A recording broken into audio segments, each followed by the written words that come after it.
Pecah lagi, depannya orang-orang itu keroyok lagi, 10-15 orang berantem, sudah capek tangkap satu orang, jatuhin, tusuk matanya. Kalau kau tidak berhentikan mereka, saya cungkil matamu.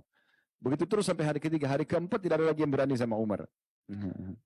Tapi bagaimana para sahabat begitu luar biasa mereka ingin mendakwakan Islam. Kenapa antum dengan AC sekarang, dengan perlengkapan luar biasa masih tidak mau berdakwah? Share aja di HP nggak mau. Itu luar biasa.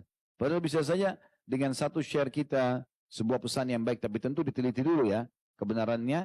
Itu mungkin saja ada orang yang dapat hidayah. Kita tidak pernah tahu. Dan kata Nabi SAW, siapa yang menjadi penyebab hidayah seseorang, maka dia akan mendapatkan lebih baik daripada unta merah, gitu kan? Artinya sebuah ya hal yang paling berharga di dunia, maka di akhirat dia akan dapat lebih baik. Belum lagi setiap amal solehnya orang itu kita akan panen pahalanya. Baik, kemudian selanjutnya tibalah masa di mana hijrah ke Madinah, Al-Madinah Al-Munawwarah, dan di saat itu mulailah Utsman juga termasuk ikut hijrah ke Madinah. Namun pada saat itu subhanallah ada satu hal. Ya, begitu dia tiba di Madinah, dia menikah dengan Khawla binti Hakim radhiyallahu anha. Setelah menikah, karena dia melihat ketentraman yang luar biasa, semua hampir satu kota Madinah muslimin, 90%-nya, sisanya orang Yahudi, beberapa orang munafik, umumnya semua masuk Islam pada saat itu, dua suku besar, ya, maksudnya di antara orang-orang asli Madinah ya, orang-orang Yahudi memang ada, tapi maksud saya 90% dari orang-orang asli Madinah, dari Aus dan Khazraj. Dia merasa tentram, nyaman. Nabi SAW ada di depan mata, bebas menyampaikan pengajian beliau, wahyu. Muslimin sudah membentuk pasukan, bisa berperang. Di perang Badar menang lagi lawan orang-orang Quraisy. Turun malaikat, banyak kesaksian pada saat itu. Di antara orang-orang Quraisy menyaksikan, mengatakan, ya saya melihat di antara pasukan muslimin orang-orang yang berjubah putih dan berbadan kekar gitu kan. Mereka tidak tahu. Ada di antara sahabat mengatakan, ada orang Quraisy saya kejar ingin menebas lehernya, belum sampai pedang saya sudah terpenggal lehernya. Dan Nabi SAW bilang pada saat itu, siapapun yang ingin, apakah kalian ingin melihat bedanya korban kalian dengan korban para malaikat? Maka kata para sahabat, tentu ya Rasulullah. Kata Nabi SAW, yang kalian lihat jari-jari mereka terpotong, musuh-musuh itu, dan ada luka bakar dan leher mereka terpenggal dan juga ada luka bakar, itulah korban para malaikat. Karena Allah berfirman dalam Al-Quran, fadribu, ya, kulla banan, pegal leher-leher mereka. Allah perintahkan kepada para malaikat. Ringkas cerita, dia saksikan semua itu. Maka muncul perasaan Utsman bin Mad'un radhiyallahu anhu untuk menjadi orang yang zuhud, tetapi dia masuk ke dalam satu bab namanya rahbani. Ini istilah rahbani ini digunakan oleh sebagian orang-orang agama Nasrani yang mereka pada saat mau dekatkan diri ke agama, sudah mereka tidak menikah, mereka tidak mau urus dunia lagi, gitu ya. Nah ini sebagian orang memahami makna zuhud dalam Islam seperti itu, tapi ini keliru. Sempat Utsman bin Mad'un terfikir itu. Akhirnya dia tidak kumpul sama istrinya, setiap hari dia puasa, malam hari juga dia sholat malam, dia nggak kumpul. Istrinya mengeluh. Khawla binti Hakim datang kepada Aisyah dan menyampaikan itu. Kalau Utsman bin Mad'un ini benar-benar setelah nikah sama saya, nggak ada interaksi suami istri. Ngobrol aja jarang. Semua isinya setiap hari puasa, duduk di masjid nunggu sholat dari sholat. Malamnya tidak pernah tidur sholat malam. Ini juga terjadi pada Abu Darda ya, yang pernah kita sampaikan kisahnya. Tapi ini cerita Utsman unik itu. Pada saat dia selesai mendapatkan itu, sampai kondisinya dia kelihatan kusut sekali. Khawla pun begitu. Karena Utsman bin Mad'un ajak dia, ayo kamu sholat sama saya, ayo puasa sama saya. Dia merasa terganggu. Dia tidak bisa ikutin ya bagaimana level ibadahnya si suaminya ini. Setelah dia mengeluh, maka Nabi SAW memanggil Utsman, lalu menjelaskan statement yang masyhur dalam sebuah riwayat yang disampaikan oleh Ibnu Sa'ad dan diriwayatkan juga oleh Abdul Razzaq, ya. Dan ini dinilai sahih tentunya oleh Syekh Al-Arnaud, mengatakan semua perawinya thiqah, ya, terpercaya. Di halaman 329 itu ya. Nabi SAW menemui Utsman sambil mengatakan, ya Utsman, innar rahbaniyata la tuqtab alaina, ama laka fiyya uswah, wallahi inna akhsyakum lillahi wa ahfadhakum lihududihi la ana. Artinya, wahai Utsman, sungguhnya kehidupan ala rahib itu, mau menyendiri, ibadah, tidak mau kenal dunia, tidak mau menikah, ya, tidak diwajibkan. Tidak ada perintah dalam agama kita seperti itu. Tidakkah engkau menjadikan aku sebagai teladan, suri tauladan? Demi Allah, hai Uthman, sesungguhnya orang yang paling takut kepada Allah dan yang paling menjaga hukum-hukum Allah di antara kalian adalah aku. Seakan-akan Nabi ingin menyampaikan, saya menikah kok. Kamu harus contohi saya. Saya juga tidur malam hari, kemudian saya sholat malam. Kamu juga harus contohi saya. Saya juga puasa, tapi saya berbuka puasa. Tidak tiap hari puasa. Gitu kan? Dan seterusnya. Ada satu statement yang menarik di sini. Setelah saya telusuri buku kita ini, ada penyampaian di halaman 329 ya, di paragraf paling terakhir, Sa'id bin Musayyib rahimahullah, seorang ulama tabi'in mengatakan, aku mendengarkan Sa'ad, ya. Saya tidak tahu di sini apakah Sa'ad ibn Ubadah, Sa'ad ibn Mu'ad, karena beberapa sahabat punya bernama Sa'ad ya. Yang jelas saya mendengarkan Sa'ad berkata, dia bilang, Rasulullah SAW telah menolak sikap dan perbuatan Uthman bin Mad'un dalam tabattul. Maksudnya tabattul itu terus-terus ibadah tidak putus-putus. Tiap hari puasa, tiap hari sholat malam. Pokoknya tidur, makan, ini interaksi sama biologi sama istri, dagang di pasar gak penting. Pokoknya selalu ibadah saja. Tapi melampaui batas gitu. Dia sudah tidak memberikan lagi hak istrinya, tidak memberikan hak tubuhnya untuk istirahat gitu ya. Dia mengatakan, kalau Nabi SAW, Rasulullah SAW menolak sifat tabattulnya atau terus-menerus ibadah dari Uthman bin Mad'un. Andai kata beliau mengizinkannya, kata Sa'ad, niscaya kami semua akan mengebiri diri kami. Ya, fasaktomi, maksudnya dia, kalau memang Nabi bilang, oh nggak apa-apa Uthman lakukan, pasti kami semua akan kebiri. Udah nggak butuh perempuan, nggak butuh ibadah, nggak butuh yang lain. Sudah kita puasa, kita sholat, kita terapkan itu. Tapi karena Nabi SAW tidak setujui, maka akhirnya para sahabat tidak mengikuti contoh dari Uthman. Bahkan Uthman pun meninggalkan dan mengubah pola beliau radhiyallahu anhu. Ya, nanti kita jelaskan insya Allah dalam ad-durus wal ibar atau pelajaran yang bisa kita ambil. Baik, di penutupan di sini dalam kisah beliau saatnya untuk pergi setelah panjang melalui fase masuk Islam di Mekah, karena beliau termasuk orang-orang yang awal sekali Nabi SAW tawarkan Islam.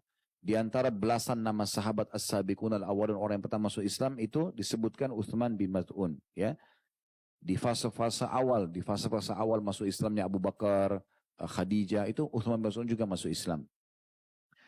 Akhirnya dia pun sakit di atas ranjangnya dan meninggal dunia pada saat itu. Dan pada saat meninggal sempat ada seorang wanita, Ummu Ala radhiyallahu anha, karena dia mengenal Uthman, mengenal juga istrinya Khawla, maka dia mengatakan pada saat melihat jenazahnya, semoga Allah merahmatimu wahai Abu Sa'ib, persaksianku atasmu, Allah telah memuliakanmu.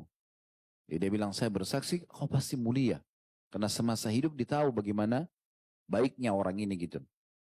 Maka Nabi SAW bertanya kepada Ummu Ala, bagaimana kamu tahu bahwa Allah telah memuliakannya? Aku menjawab, aku tidak tahu, ayahku dan ibuku sebagai tebusannya ya Rasulullah. Kalau tidak demikian lantas siapa? Ya, maksudnya kalau orang seperti ini tidak layak untuk kita katakan dia telah Allah muliakan, hidup dalam keadaan Islam, meninggal dalam keadaan Islam, lalu bagaimana?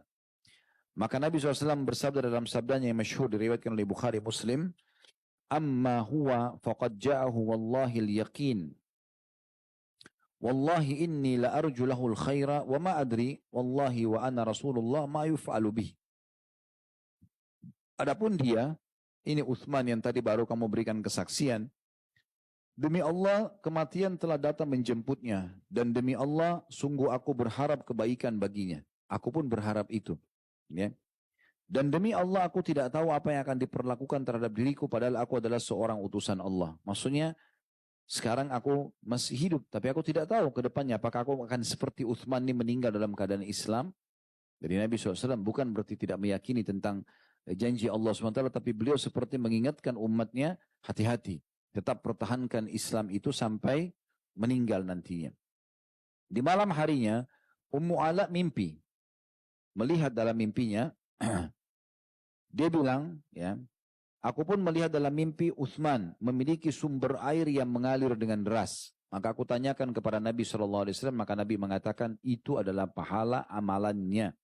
Hadis ini riwayat Bukhari dan juga Ahmad. Pada saat itu pun ada kemuliaan tambahan karena Nabi SAW pada saat melihat jenazahnya yang sempat memeluknya, mengecup keningnya, dan juga ya, ada dalam beberapa riwayat lain mengecup pipinya, mencium pipinya Uthman dan meneteskan air mata di pipi Uthman radhiyallahu anhu, dan ini kedudukan tersendiri sambil beliau ya mengatakan zahabta walam talabbas minha bisyai. engkau telah pergi, maksudnya menuju ke akhirat, tanpa tercemar sedikit pun dari perhiasan dunia. Jadi Nabi SAW memberikan kesaksian luar biasa dari sahabat yang mulia. Hadits ini diriwayatkan oleh Imam Malik. Juga pada saat dikuburkan jenazahnya, diriwayatkan dari Al-Muttalib bin Abdullah yang mengatakan, tak kala Nabi SAW menguburkan Uthman bin Mad'un, dan ini juga keutamaan sendiri, Nabi SAW turun tangan sendiri menguburkannya. Beliau berkata kepada seseorang, tolong bawa kemari batu besar itu, lalu letakkan di kuburan saudaraku ini, agar aku bisa mengenali dengan tanda itu. Dan dari sini diambil pelajaran bolehnya meletakkan batu di bagian kepala atau bagian kaki dari, kepala dan kaki dari kuburan gitu kan. Tapi tanpa tulisan yang disebutkan dalam hadis. Dia cuma batu saja sebagai tanda. Lalu orang itu tidak mampu mengangkat batu tersebut. Maka Nabi SAW pergi mengangkat batu itu sendirian. Dan kata Al-Muttalib bin Abdullah radhiyallahu anhu, aku melihat sendiri putih keluar lengan Rasulullah SAW ketika beliau mengangkat batu tersebut. Jadi saking tingginya diangkat batu itu sampai kedua ya putih lengan beliau terlihat SAW. Dan hingga dia meletakkan di kuburan Uthman batu tersebut. Dan beliau SAW mengatakan, sesungguhnya aku akan mengubur kerabat-kerabat dekatku di sekitar kuburan ini, maksudnya di sekitar kuburan Uthman radhiyallahu anhu. Dan tak kala putri Nabi SAW wafat, ya, maka Nabi SAW berkata, al-hiki bisalafinal khair Uthman bin Mad'un. Susullah pendahulumu yang baik, yaitu Uthman bin Mad'un. Ya, kenapa Uthman bin Mad'un disebutkan? Karena beliau adalah sahabat yang pertama dikuburkan di Al-Baqi. Nanti akan kita jelaskan panjang lebar. Nah ini kurang lebih sesi pertama kita. Kita kan bagi 3 sesi ya. Biasa tablik akbar kita ini. Ada sesi tentang penjelasan kisah sahabat ini dulu. Kemudian kita akan masuk insya Allah sebentar lagi di poin yang kedua. Sesi kedua itu masalah manaqib. Poin-poin saja tentang keutamaan sahabat ini. Kemudian kita akan masuk poin yang terpenting adalah masalah pelajaran yang bisa kita ambil. Dan insya Allah kedepannya kita akan bahas Abu Darda radhiyallahu anhu sesuai dengan urutan yang ada di buku kita tentunya. Baik, kita masuk ke manaqibnya atau keutamaan sahabat ini. Yang pertama dia termasuk as-sabiqun al-awwalun. Artinya orang-orang yang pertama masuk Islam dan ini terpuji ya. Sering saya ucapkan ini. Tidak mudah untuk menjadi as-sabiqun al-awwalun. Nanti kita jelaskan itu di salah satu durus wal ibar. Karena ini selalu terulang sebenarnya tapi kita ingatkan kembali. Kemudian yang kedua adalah dia meninggalkan khamr di masa jahiliyah. Dan ini tidak mudah. Karena di masa itu khamr ya, menjadi tradisi dan minuman biasa dalam keseharian. Yang ketiga dia hijrah 3 kali. Hijrah ke Habasyah pertama. Kemudian dia datang ke Mekah. Lalu habis itu dia hijrah lagi ke Habasyah. Tadi belum sempat kita singgung ya. Tapi dia setelah melepaskan jaminan sepupunya Al-Walid ibn Mughirah. Dan kemudian dia hidup di Mekah. Akhirnya dia kembali ke Habasyah. Jadi kan. Dia kembali lagi pada masa hijrah ke Madinah. Kemudian yang keempat, dia ikut serta dalam perang Badr. Ya, ini walaupun cuma disinggung sedikit tadi oleh penulis, dikatakan dia ikut dalam perang Badr di awal-awal bahasan kita, tapi ini sudah cukup untuk mewakili, menjelaskan tentang kedudukan ahli Badr, nanti akan kita paparkan insya Allah. Yang kelima, dia langsung mendakwahi kaumnya setelah mengetahui Islam, dan dia bersabar dengan gangguan ataupun siksaan di jalan Allah subhanahu wa ta'ala. Tadi sudah kita jelaskan masalah dia matanya dipukul oleh seseorang sampai menghijau ya. Kemudian yang keenam, dia termasuk orang yang zuhud. Artinya orang yang mendahulukan akhirat dari dunia. Yang ketujuh, Nabi SAW telah memberikan kesaksian kepadanya bahwasanya dia orang baik di saat dia wafat. Tadi waktu Ummu Ala berikan kesaksian kemuliaannya, maka Nabi SAW berikan kesaksian dia adalah orang yang baik. Tentu Nabi SAW tidak berikan kesaksian sembarangan seperti ini kecuali memang panduan dari wahyu Allah subhanahu wa ta'ala. Yang kedelapan, Nabi SAW menjamin kalau seluruh amal-amal Uthman bin Mad'un diterima oleh Allah subhanahu wa ta'ala.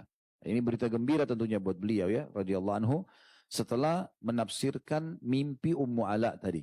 Ya. Kemudian yang kesembilan, Nabi SAW menangis ya, atau menangisi jenazahnya. Ini punya kedudukan sendiri. Banyak sahabat meninggal, Nabi tidak tangisi. Tapi menangisnya Nabi SAW ini di beberapa riwayat disebutkan itu memang karena kedudukan orang itu. Seperti meninggalnya Hamzah di perang Uhud, Nabi SAW menangis gitu kan. Nabi SAW pernah menangis, neteskan air mata pada saat meninggal anaknya Ibrahim. Tapi Nabi tidak menangis di anak-anaknya yang lain, dalam riwayat tidak disebutkan. Itu disebutkan Ibrahim. Di sini juga Uthman bin Mad'un, Nabi SAW menangis. Ya. Ini menandakan boleh menangis, tapi tidak boleh niyaha. Ya. Tidak boleh orang mukul-mukul badan, jambak rambut, robek baju, ini nggak boleh. Ya. Tapi yang boleh adalah cuma meneteskan air mata, manusiawi, orang merasa sedih di awal saja. Yang ke-10, Nabi SAW memberikan kesaksian kalau dia sama sekali tidak tercemar dengan dunia. Artinya betul-betul dia setelah masuk Islam, udah tujuannya akhirat sampai ajal datang. Yang ke-11, Nabi SAW memiliki kuburan khusus buat beliau. Dan juga Nabi SAW menguburkan atau berjanji akan menguburkan orang-orang kerabat terdekatnya di sekitar kuburan Uthman bin Mad'un. Dan ini juga ada pelajaran sendiri di situ ya. Bagaimana seseorang sebaiknya dikubur di sekitar orang-orang saleh. Ya. Umumnya kubur muslimin, tapi kalau ada orang yang saleh dekat situ, maka itu lebih baik sebagaimana Nabi SAW gambarkan dalam riwayat tadi sudah kita sampaikan.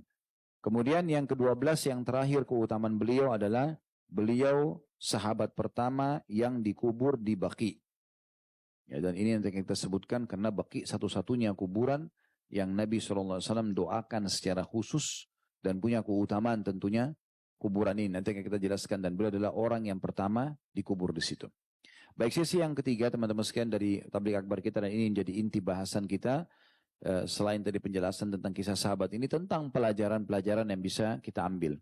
Pelajaran yang pertama tentang keutamaan as-sabiqun al-awwalun.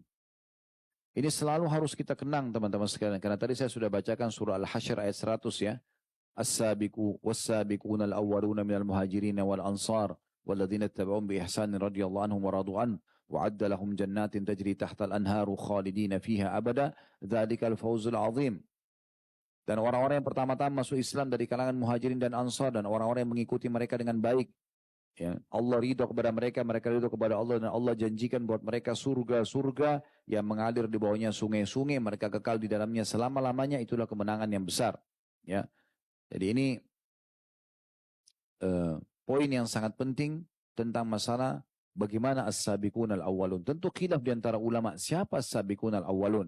Imam Az-Zahabi rahimahullah ya, mengatakan orang yang dimasukkan dalam as-sabiqun al-awwalun adalah orang yang masuk Islam di 3 tahun pertama masa kenabian. 3 tahun pertama di masa kenabian.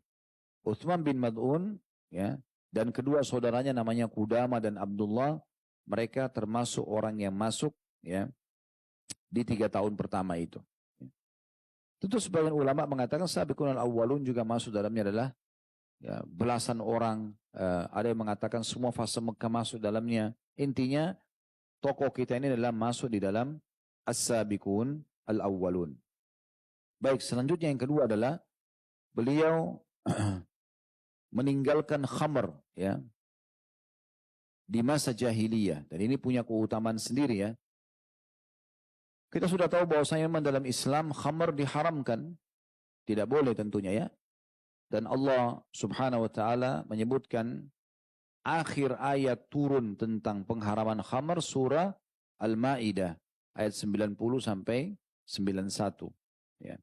Bunyinya a'udzubillahi minasyaitonir rajim ya ayyuhalladzina amanu innamal khamru wal maisiru wal ansabu wal azlamu rizqun min amali syaitani fajtanibu la'allakum tuflihun innama yuridu syaitanu an yuqi'a bainakumul adawata wal baghdha'a fil khamri wal maisiri wa yasuddakum an dzikrillahi wa 'anis shalah fa hal antum muntahun.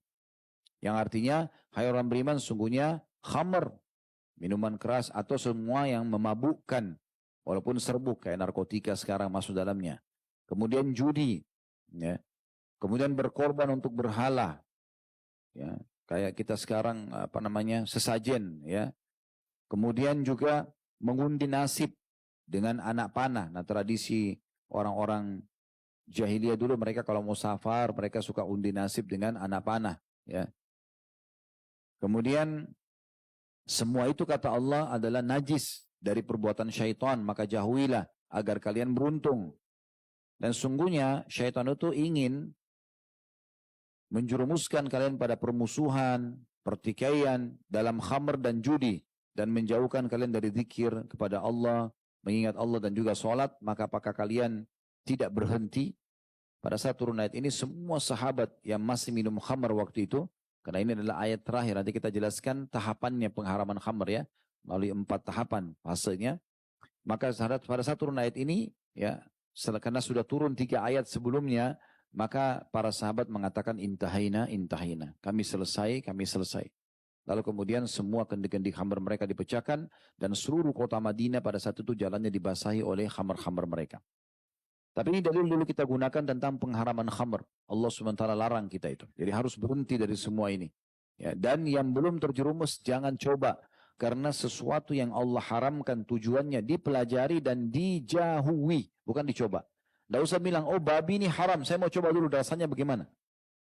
Oh zina itu haram, oh riba itu haram, mencuri itu haram misalnya. Saya coba dulu, nggak perlu dicoba. Karena kalau coba berarti konsekuensi hukumannya harus tahu. Ada konsekuensi hukum. Jadi nggak usah dicoba, dipelajari untuk dijauhi. Ingat baik-baik itu. Ya, semoga Allah selamatkan kita dari semua kesalahan ini insya Allah. Dan amal soleh untuk dipelajari dan diterapkan. Sholat, puasa, zakat, apa saja. Semua dipelajari untuk diterapkan dan harus dipaksakan dalam menerapkannya. Nah ini kaidah dasar yang harus kita fahami sama-sama. Baik, pengharaman khamar ini selain dari Al-Ma'idah tadi 90-91 juga ada dari hadis Nabi SAW yang sahih, riwayat Abu Dawud dan Ibnu Majah. Kata Nabi SAW, la'anallahu al-khamra. Allah melaknat khamar itu sendiri. Semua cairan atau bubuk yang bisa memabukkan orang, ya, mengeluarkan dari akal normalnya namanya khamar. Allah melaknatnya. Wasyaribaha, dan yang meminumnya. Wasaqiyaha, dan yang menuangkan. Ya. Atau yang mengantar. Ya. Wabai'aha, yang menjualnya, wa mubta'aha, dan yang memesannya. Jadi yang menjual kena laknat, yang memesan kena laknat. Wa asiraha. Ya. Kalau tadi saqiha itu yang menuangkan, kalau ini asiraha yang mengantar. Ya. Wa mu'tasiraha, yang minta diantarkan. Yang mengorder, yang mengantar orderan dan yang minta order. Nah, ini berarti semua juga yang mengantar-ngantarkan ini, ya. Minuman keras yang dipesan, semua kena. Ya. Wahamilaha, dan juga yang membawa itu. Ya. Maaf, saya terlewat tadi. Saya ulangi lagi. Allah melaknat khamar, melaknat peminumnya, syaribaha, wasaqiyaha, dan juga yang menuangkan. Ya. Kemudian wabai'aha, yang menjual, wa mubta'aha, artinya yang membeli, wa asiraha, yang memeras ini, ya. Wa mu'tasiraha, yang mengambil hasil perasannya. Ini tadi saya keliru terjemahkan, ya. Jadi asiraha yang memeras dan mu'tasiraha yang meminta untuk diperaskan. Wa hamilaha, ini yang mengantar. Wal mahmulata ilaih, dan yang minta untuk dibawakan orderan tersebut. Semua ini kena laknat dari hadis Nabi SAW. Khamr itu awalnya pengharaman, tentu tahapan-tahapannya, ya. Di awal Islam tidak dilarang. Karena tadi saya bilang tradisi orang-orang Arab pada saat itu, terutama Quraisy, mereka minum khamr seperti air putih.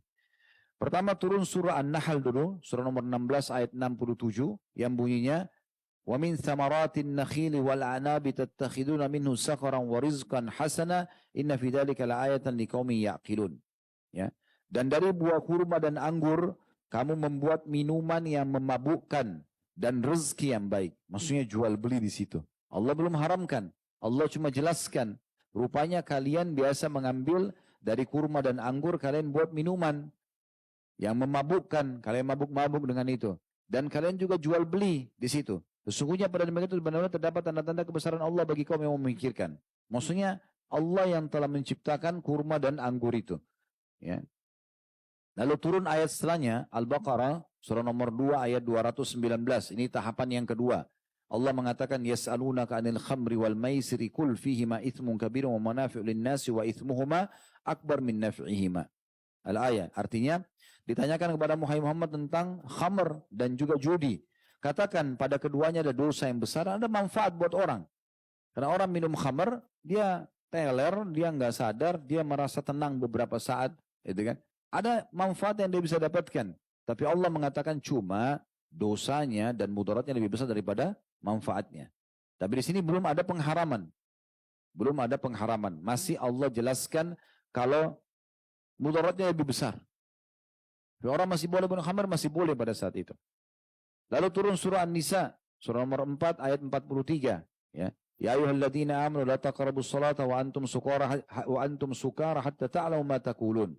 Al-ayah yang artinya, hai orang beriman, jangan kalian sholat sementara kalian mabuk sampai kalian sadar apa yang kalian ucapkan. Berarti masih boleh mabuk. Tapi sudah mulai masuk larangan tidak boleh kalau mau sholat.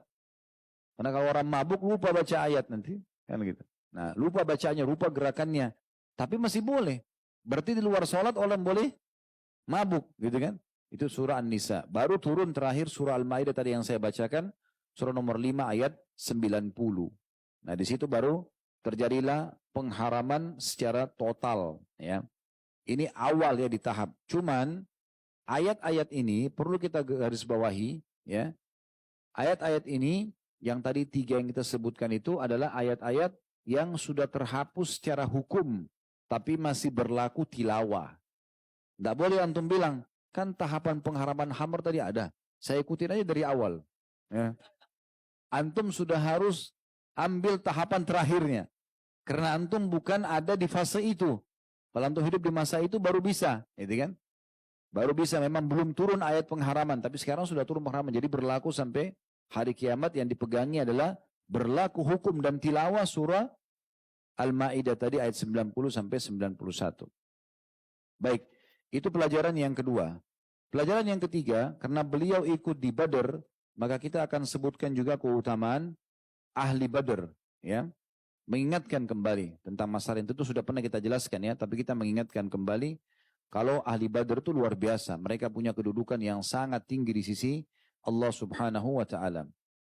Yang pertama, dalam riwayat Bukhari disebutkan ahli Badr yang ikut di Badr, 314 orang sahabat ini mulia luar biasa nih. Karena mereka adalah orang terbaiknya umat ini. Yang sempat hadir pada saat itu, mereka adalah yang terbaik dari umat ini. Jadi beberapa sahabat tidak sempat hadir. Dan mereka menyesal sekali tidak sempat hadir. Karena waktu itu Nabi SAW tidak paksakan, tidak wajibkan maksudnya. Siapa yang mau ikut silakan, karena tadinya mau mengejar kafilah dagang Quraisy. Kebetulan waktu itu harta di dalam kafilah tersebut mayoritas adalah milik muslimin yang dirampas di Mekah dan hanya dijaga dengan 40 prajurit. Berarti mudah untuk diambil dan dikembalikan hak muslimin. Ini bukan masalah merampok ya, bukan. Tapi mengambil kembali hak muslimin. Karena rumah muslimin, perdagangannya, semuanya itu Abdurrahman ibn Auf orang kaya raya Mekah. Semua diambil. Tinggal baju di badan belum berangkat ke Madinah. Nabi SAW rumahnya Khadijah diambil oleh Aqil, sepupunya sendiri. Saudaranya Ali bin Abi Thalib, tapi dalam kondisi non-muslim pada saat itu. Diambil. Makanya waktu Nabi SAW bebasin kota Mekah, lalu ada sahabat yang mengatakan, ya Rasulullah, tidak anda kembali ke rumah anda, ke rumahnya Khadijah. Lalu beliau mengatakan, apa yang disisakan oleh Aqil? Maksudnya sudah diambil dan sudah dijual. Gitu kan. Jadi mereka ambil harta-harta muslimin. Makanya muslimin disuruh ngambil itu kembali. Nah pada saat itu, rupanya mereka pergi ke sana 314 orang, yang lain tidak ikut, yang merasa tidak diwajibkan tidak ikut, apalagi ini peperangan pertama. Tapi subhanallah Allah berikan kedudukan di sini karena ini ujiannya ya. Bagaimana Allah menguji siapa kira-kira yang memang peduli dengan Nabi SAW dan agama Islam. Terkumpullah 314 orang dan akhirnya mereka pergi semua ke sana. Nah Jibril AS pernah datang dalam hadis Bukhari menanyakan, wahai Rasulullah, siapakah orang yang terbaik dari kalangan kalian? Dari kalangan muslimin, ya. Maka kata Nabi, Jibril mengatakan begini, bagaimana kedudukan orang-orang yang ikut di Badr di antara kalian? Kata Nabi SAW, mereka adalah termasuk kaum muslimin yang paling terbaik. Maka kata Jibril SAW, demikian pula dengan kalangan malaikat yang hadir di Badr. Mereka diberikan kedudukan tersendiri, makanya Badr ini luar biasa gitu, ya. Waktu dan tempat yang luar biasa yang Allah Subhanahu wa Ta'ala berikan kedudukan untuk mereka. Ada satu pesan penting di sini. Ini pesan ijtihad. Ya. Saya coba menghubungkan ini semua dan apapun kegiatan-kegiatan yang mulia dengan hadis Nabi SAW, innamal a'malu binniyat. Semua sesuai dengan niat. Dan kata Nabi SAW tentang hadis 4 golongan manusia di muka bumi ini, ya, ada golongan pertama yang Allah kasih ilmu dan harta lalu dihabiskan di jalan Allah. Lalu golongan kedua, orang yang Allah kasih ilmu tapi tidak dikasih harta. Tapi dia bilang apa?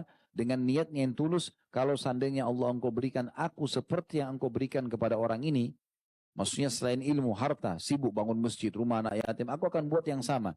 Maka kata Nabi SAW, fahuma fi ajri sawa, mereka sama pahalanya.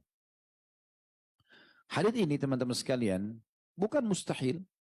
Kita bisa tarik pada perbuatan-perbuatan yang sedang ada di depan mata kita. Misalnya, antum datang ke Blok M ini. Masjidnya Masya Allah luas, bisa nampung sekian ribu orang. Ya, banyak sekali. Jangan antum cuma sekedar datang sholat. Tapi coba dengan niat yang tulus. Ya Allah, kalau seandainya engkau berikan aku kesempatan untuk juga punya uang, punya kesempatan bangun seperti masjid, saya akan bangun. Kalau tulus niatnya, Allah akan kasih. Gitu kan? Ini sering kita bilang. Jadi niat ini penting sekali untuk dihadirkan. Dan ada hadis dalil yang menjelaskan masalah itu tadi. Ya. Begitu juga Masjidil Haram Mekah, banyak. Masjid Aqsa, banyak amal-amal. Orang-orang sibuk bangun rumah anak yatim, orang pergi haji, banyak amal-amal. Yang mungkin kita tidak sempat bisa melakukan itu karena tidak ada kemampuan harta misalnya. Kita niatkan dalam hati, kalau Allah berikan kesempatan kita akan lakukan yang sama. Bukan mustahil pahala kita sama. Begitu juga kalau kita tarik ke hari-hari para sahabat, mungkin kita tidak bisa hadir di Badr. Allah Subhanahu wa taala tidak hadirkan. Tapi apa salahnya kita mencoba berijtihad? Kita niatkan dalam hati, ya Allah tulus minta, ya Allah kalau seandainya kau berikan aku kesempatan dulu hadir di Badr, aku akan ikut bersama mereka. Siapa tahu Allah kasih pahalanya. Bukan mustahil. Dan ruginya apa kita mencobanya? Toh juga ada dalil menjelaskan. Ya, itu poin. Yang kedua, dosa-dosa mereka dimaafkan. Semua dosa yang ikut di Badar bersih. Ya. Bahkan Allah Subhanahu wa taala membolehkan ya dalam sabda Nabi SAW untuk ya mereka berbuat apa saja. Kisah masyhur tentang Hatib bin Abi Balta'ah radhiyallahu anhu, ini adalah ahli Badar. Waktu Nabi SAW mau nyerang Mekah, dia sempat nyuri surat.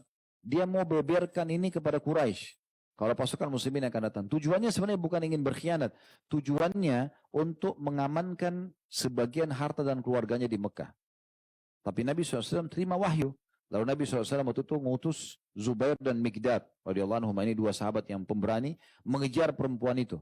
Lalu kemudian memaksa untuk mengambil surat tersebut. Ya, di sebuah wilayah namanya Raudhah. Ya.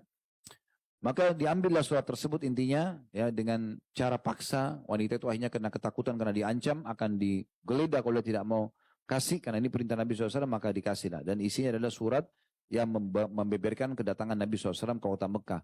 Padahal waktu itu Nabi SAW tidak sampaikan kecuali ke beberapa orang saja. Waktu dengar itu, Umar bin Khattab marah dan mengatakan, ya Rasulullah, izinkan saya menebas lehernya Hatib. Ini pengkhianat. Kenapa dia sampaikan itu? Padahal Nabi SAW cuma bicara dengan beberapa orang saja. Termasuk Umar juga tahu penyerangan tersebut sebenarnya. Tapi tidak semua orang. Tradisi Nabi SAW kalau ingin utus pasukan ke satu tempat, beliau tidak mungkin ya sampaikan kepada pasukan kita mau ke sini ya. Kecuali ada beberapa peperangan ya. Seperti Khaybar beliau sampaikan. Khaybar kita akan pergi, kita akan menang misalnya. Tapi ada titik-titik perang yang lain beliau tidak sampaikan. Termasuk pembebasan kota Mekah. Hatib bin Abi Balta'ah ini sampaikan ke orang Quraisy. Tapi di tengah jalan berhasil ditahan. Begitu Umar dengar Nabi mengatakan, tanya, hai Hatib, kenapa kau buat ini? Ya. Belum dijawab, Umar bin Khattab mengatakan, ya Rasulullah, izinkan saya tebas lehernya. Pengkhianat. Kata Nabi SAW, jangan. Ya. Hai Umar, tidakkah kau tahu kalau dia termasuk ahli Badr? Ya. Dan ya, dia Allah SWT telah berfirman kepada ahli Badr, berbuatlah sesuka kalian, sungguhnya Allah telah memaafkan kesalahan kalian. Lalu Umar diam dan Nabi SAW tanya kepada Hatib. Hatib jelaskan, ya Rasulullah, saya benar-benar tidak ada niat untuk berkhianat, tetapi memang betul-betul ya yang saya lakukan ini untuk mengamankan ya harta saya dan keluarga saya di sana. Itu saja, dan saya tahu pasti Allah akan berikan kemenangan kepada Anda. Nah, karena perkataan ini Nabi SAW mengatakan dia jujur dengan ini. Ya. Jadi di sini perkataan Nabi SAW, hai Umar, jangan kau bunuh dia karena dia ahli Badr. Dan ketahui, tidak kau ketahui Umar, bahwasanya Allah SWT telah berfirman kepada ahli Badr, berbuatlah sesuka kalian, sungguhnya Allah telah memaafkan ke kalian. Bagaimana teman-teman sekalian, ahli Badr ini, semua dosa masa lalu sudah dimaafkan, dosa yang akan datang pun dimaafkan. Belum mereka buat sudah dimaafkan. Tentu sebagian ulama hadis mengatakan ini kemuliaan buat mereka ya. Ahli Badr tidak akan buat dosa. Karena memang mereka sudah dipilih oleh Allah SWT, dijaga hati mereka. Kebetulan pelanggaran Hatib bin Abi Balta'ah juga sudah dijelaskan dengan jujur kalau dia bukan niat berkhianat. Ya, seperti itulah kurang lebih. Tapi ini keutamaan mereka dimaafkan. Yang ketiga, semua yang hadir di Badr dijamin masuk surga. Semuanya. Yang mati syahid dan yang tidak mati syahid. Itu luar biasa itu. Ya. Karena kata Nabi SAW dalam hadis sahih, la yadkhulan nara ahadun syahida badra. Ya. Syahida badra. Tidak akan masuk neraka. Ya. Ini dalam hadis Bukhari ya. Tidak akan masuk neraka siapapun yang menyaksikan Badr. Ya. Juga Nabi SAW mengatakan pada saat mengumpulkan pasukan dan sudah mau berperang dengan orang Quraisy, Nabi SAW mengatakan, demi zat yang jiwaku dalam genggamnya tidak ada seorang pun di antara kalian yang hadir sini kecuali pasti masuk surga. Dijamin masuk surga. Ini keutamaan luar biasa. Dan Uthman bin Maz'un dengan ini berarti dapat jaminan surga karena dia termasuk ahli Badr. Nah ini pelajaran yang ketiga. Pelajaran yang keempat teman-teman sekalian tentang keutamaan hijrah. Karena beliau hijrah ke Ethiopia 2 kali, Habasyah, kemudian beliau hijrah ke Madinah. Ini punya kedudukan tersendiri. Asal muasalnya hijrah itu teman-teman sekalian adalah berpindah dari negara kafir ke negara Islam. Karena sulitnya beribadah. Ya. Kasus terjadi masyarakat Mekah pada saat itu muslimin hijrah ke Madinah. Kasus mereka hijrah ke Habasyah. Dan Syekh Muhammad At-Tamimi rahimahullah dalam Risalah Thalatha Usul beliau, Thalathatul Usul, mengatakan hijrah adalah intikalu min baladi syirki ila baladi Islam. Ya, hijrah itu adalah pindah dari negara syirik kepada negeri atau negeri syirik kepada negeri Islam. Ar-Raghib Al-Asfahani mengatakan menjelaskan tentang masalah hijrah keluar dari negeri kafir kepada negeri iman. Sebagaimana para sahabat hijrah dari Mekah ke Madinah. Ini diambil dari kitab Al-Mufradat fi Gharibil Quran ya, di halaman 537. Hijrah sendiri punya keutamaan. Jadi di saat kita tidak bisa melakukan ibadah di satu wilayah, pindah ke wilayah lain. Dan ini punya keutamaan. Dipastikan orang yang melakukan ini karena Allah, ikhlas karena Allah, Allah akan berikan apa yang dijanjikan dalam surah An-Nisa ayat 100. Ini ayat yang masyhur sekali. Surah nomor 4 ayat 100. Bunyinya wa may yuhajir fi sabilillah yajid fil ardi muragaman katsiran wa sa'a wa man yakhruj min baiti muhajirin ila Allah wa rasulih thumma yudrikul maut faqad waqa'a ajru 'ala Allah wa kana Allahu ghafurar rahima. Artinya barang siapa yang berhijrah di jalan Allah, niscaya mereka mendapati di muka bumi tempat hijrah yang luas. Allah akan berikan dia tempat dan rezeki yang melimpah. Ini janji Allah SWT. Barang siapa yang keluar dari rumahnya, ini masih terjemahan ayat, dengan maksud berhijrah kepada Allah dan Rasulnya, kemudian kematian mendatanginya sebelum tiba di tempat hijrah, maka sungguh telah tetap pahalanya di sisi Allah. Dan Allah Maha Pengampun lagi Maha Penyayang. Jadi ayat ini Allah menjanjikan kepada mereka dua hal, muragaman dan sa'ah. Nah kita dengar bagaimana para ulama menanggapi tentang janji orang hijrah ini. Imam Ar-Razi rahimahullah mengatakan makna muragaman, tadi tempat hijrah yang luas ya.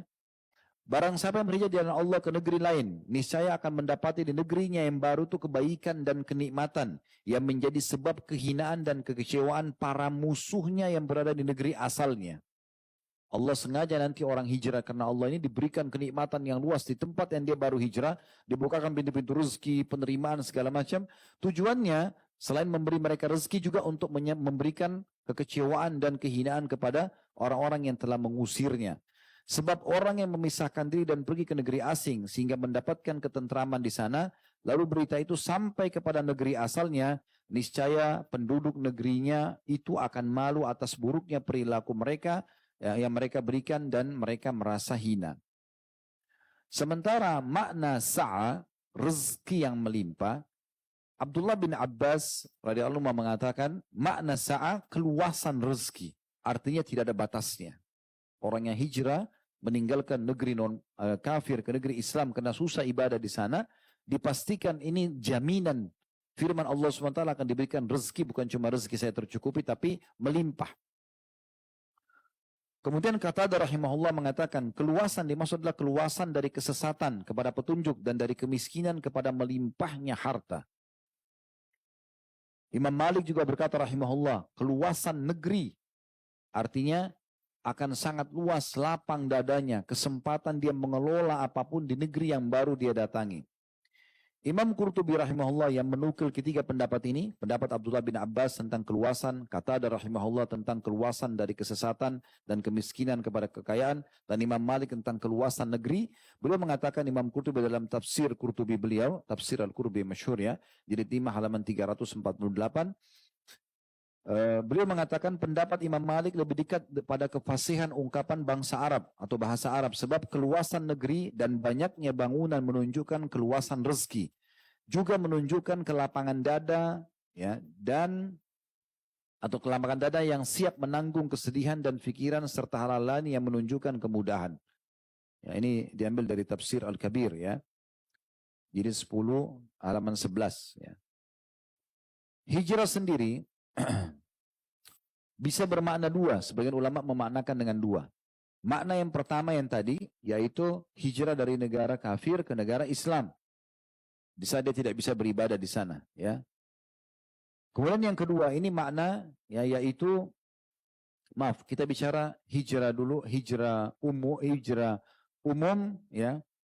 Definisi tadi itu ya, masalah hijrah dari negara kafir ke negara Islam, ini punya dua penjelasan juga. Ada yang umum, ada yang khusus. Jadi hijrah dari negara kafir ke negara Islam punya dua penjelasan. Ada yang umum, hijrah berlaku sampai hari kiamat. Menjelang hari kiamat, siapapun orang muslim yang tertindas di negerinya, negara kafir dia harus pindah ke negara muslim. Ada yang khusus, yaitu yang terjadi hijrahnya sahabat dari Mekah ke Madinah. Ya. Karena kan kalau ada orang tidak paham ini teman-teman, dia akan mengatakan, para sahabat juga kan dulu hijrah dari Mekah ke Madinah. Berarti Madinah lebih baik. Kita tidak usah tinggal di Mekah, hijrah aja ke Madinah. Karena ada perintah dulu. Ini keliru. Karena ini adalah hijrah khusus dia. Maksudnya hanya berlaku di masa itu. Makanya setelah Nabi SAW bebasin kota Mekah, beliau mengatakan, la hijrata ba'dal fath. Tidak boleh lagi ada hijrah dari Mekah ke Madinah setelah pembebasan kota Mekah. Jadi ini tidak berlaku lagi. Tapi yang berlaku dari setiap negara kafir yang menindas umat Islam, tertindas umat Islam, hijrah ke negara muslim itu berlaku sampai hari kiamat. Nah hijrah ini pindah dari negara kafir ke negara Islam memiliki beberapa hukum. Ada yang pertama sifatnya wajib. Nggak boleh kita tidak hijrah. Terutama ini bagi yang mampu ya. Bagi semua muslim yang mampu, maka dia dan tidak mampu melaksanakan Islam di negaranya wajib hijrah. Dia mampu secara fisik. Dia mampu melakukan perjalanan. Dia mampu keluar dari negaranya. Maka di situ dia harus keluar, wajib. Kalau tidak dia berdosa. Ya. Itu diambil dari firman Allah Subhanahu wa taala dalam surah An-Nisa surah nomor 4 ayat 97. Surah nomor 4 ayat 97 tentang hukum wajibnya hijrah seseorang dari negara kafir ke negara muslim yang tidak mampu melaksanakan ibadah atau melaksanakan Islam di sana. An-Nisa 97 bunyinya, alladzina tawaffahumul malaikatu zalimi anfusihim qalu fima kuntum qalu kunna mustad'afuna fil ardi qalu alam takun ardullahi wasi'atan fatuhajiru fiha fa ulaika ma'wahum jahannam wa sa'at masira. Artinya orang-orang yang nanti diwafatkan oleh para malaikat di saat mereka meninggal dalam kondisi mereka mendolimi diri mereka sendiri. Kenapa mereka zalim? Mereka enggak bisa ibadah. Waktunya di dunia selalu saja tertindas, selalu susah untuk ibadah karena berada di negara kafir ya. Lalu para malaikat tanya, kalian kemana saja selama ini? Kenapa enggak ibadah banyak? Mereka mengatakan kami termasuk orang-orang yang tertindas di muka bumi. Maka para malaikat mengatakan, bukankah bumi Allah itu luas? Maka kalian hijrah, bisa hijrah ke sana. Maka mereka itu akan mendapatkan neraka jahanam dan itu seburuk-buruk tempat yang ditempuh. Jadi orang muslim yang sengaja tidak mau hijrah, susah ibadah, ya, sementara dia bisa melakukan perjalanan, maka dia diancam dengan neraka dalam ayat ini. Yang kedua, hijrah tidak wajib bagi mereka karena adanya uzur. Karena adanya uzur.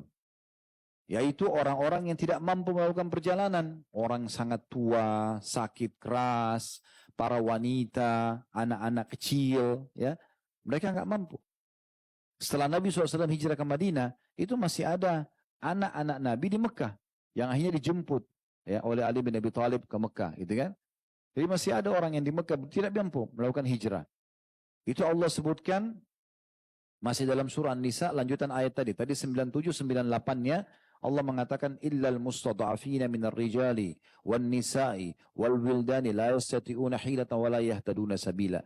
Jadi semua itu wajib tadi hijrah kena ancaman neraka kalau orang mampu, kecuali orang-orang yang lemah dari kalangan laki-laki, perempuan, dan anak kecil. Mereka tidak mampu, ya, tidak punya kemampuan, tidak punya satu strategi untuk melarikan diri dari negara itu, dan juga tidak punya kemampuan perjalanan. ya, fisiknya atau hartanya dan seterusnya. Yang ketiga, hijrah itu sunnah bagi mereka, mustahab. Ya. Yang dimaksud di sini sunnah adalah orang-orang yang punya kesempatan untuk hijrah, ya, punya kesempatan untuk hijrah, namun dia sebenarnya mampu melakukan ibadah di negara kafir itu. Misalnya dia tinggal di Eropa, dia tinggal di Amerika, di sana dia bisa ibadah, bisa ke masjid, bisa mengaji, bisa buat pengajian, tidak ada masalah. Perempuan boleh pakai jilbab, tidak ada penindasan. Sekarang umum kan di negara-negara non-muslim kan begitu ya. Di zaman kita sekarang umumnya muslimin aman di negara. Nah ini hukumnya sunnah saja mereka hijrah.